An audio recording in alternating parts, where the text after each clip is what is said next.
Жасын 18-де болса, осы видеоны көруге рұқсат беремін. Құрметті көрермендер, маған көп еркектер сұрақ қойып жазады. Әйелім оргазм алмайды. Мен оны қалай жеткіземін деп. Одан басқа сквирт дегеніміз не деп сұрақ қояды. Негізі сквирт оргазм G нүктесі арқылы алады. Сіздер, құрметті көрермендер, G нүктесі туралы естіген шығарсыз. Сонымен қатар, оның кнаптық оргазмға жетудің кілті болып табылады.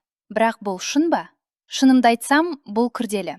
Белгілі G нүктесін доктор Беверли Уипл кнаптың ішкі жағындағы осында кел қозғалысын қолдану әйелдерде физикалық реакция тудыратынын анықтағаннан кейін енгізген. Ол бұл аймақ әйелдердің жыныстық қатынас кезінде оргазмға жетуінің кілті болуы мүмкін деп есептеді. Дегенмен, G нүктесі сіздің анатомияның нақты бөлігі емес екенін түсіндіру маңызды. Шын мәнінде 2017 жылғы зерттеуде зерттеушілер G нүктесін бос қолмен табуға тырысты.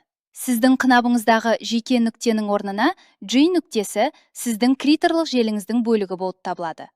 Бұл дегеніміз, сіз G нүктесін қоздырған кезде, сіз шын мәнінде клитордың бір бөлігін ынталандырасыз.